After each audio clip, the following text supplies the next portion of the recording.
This story is one of the gruesome stories in the Bible. God Himself demands from Abraham to offer his son Isaac. Now, I'd like to alert you to the language in this text. It shows a deep closeness, an intimacy between God and Abraham that is not really adequate to this cruel story.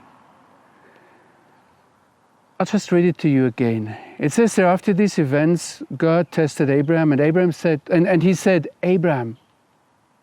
Now,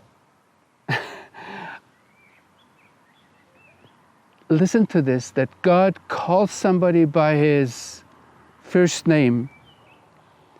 This is an expression of familiarity, of love.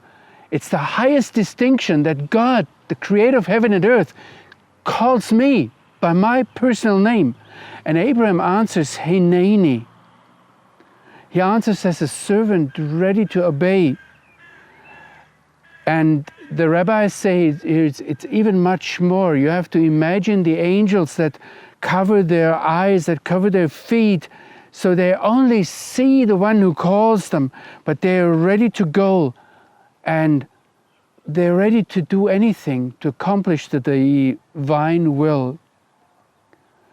And God said, take your son, your only son, the one whom you love, Isaac, come and go with me. Oh, here again. But you have to prayerfully go through this text again to discover this. He says, Lech lecha. Velech lecha in this case. We had that before when He called Abraham in the very beginning, and we discovered that it is a very unique phrase that only here appears, and that it's basically the expression of the relationship of a bridegroom and a bride, of a lover and a beloved one, of a husband and a wife, where He says, come, go with me, let's go together. And yes, it contains a challenge.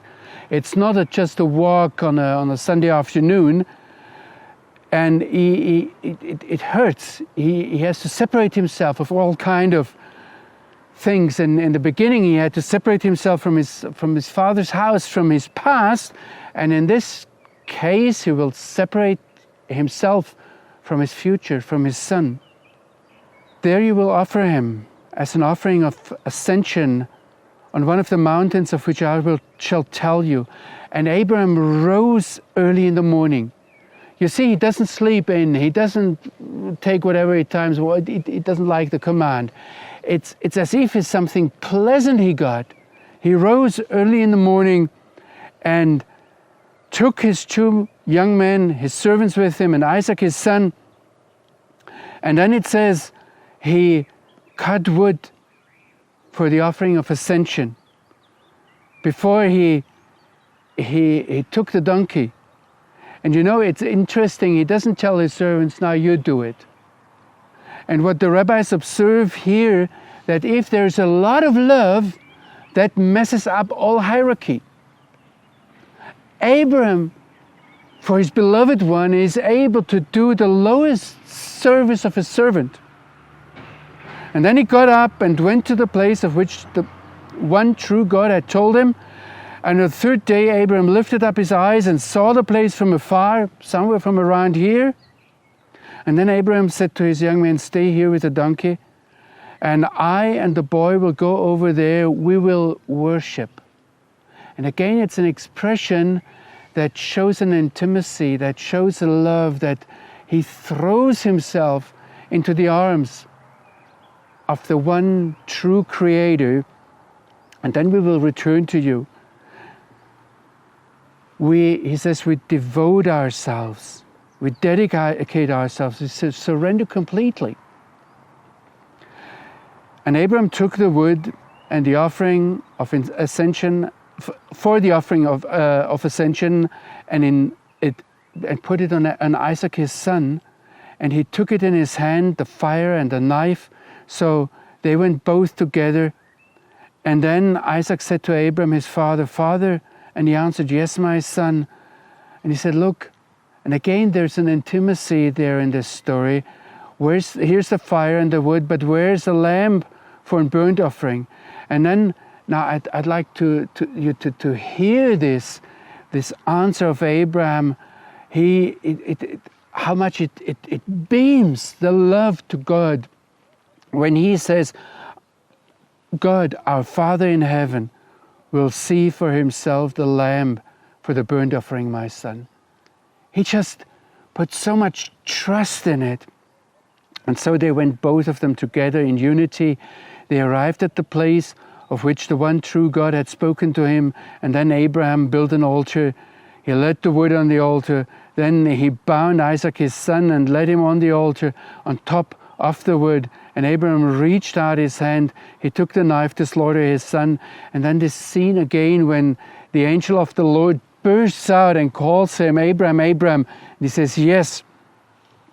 And we find in the end that God doesn't want to have the offering of a child, and he himself offers an offering. Abraham finds then a ram somewhere there in the bushes. And you know, this again is something so incredible for the rabbis, that they said it can't be that Abraham in the end offered a sheep that he didn't pay for. So one of them, Radak, Rabbi David Kimchi, invents the idea that on the way back, Abraham found the shepherd to whom this ram actually belonged, and he paid him for the offering. You see, there is so much in this story of intimacy, and in the end, God doesn't want an offering, but he himself provides the offering. That leaves a lot of question marks. What is this all about? And the message is indeed not just that God doesn't want our children to be offered up, to be sacrificed for him, but God doesn't want anything from us. And what he wants from Abraham is he wants Abraham himself. And this is very much the story, the message of the Bible, that God doesn't want us to sacrifice anything, to bring up an offering, but he wants, I have to say it that way, because he will call your name, he will call my name. He wants you, he wants me, ourselves. And that's the message of this story.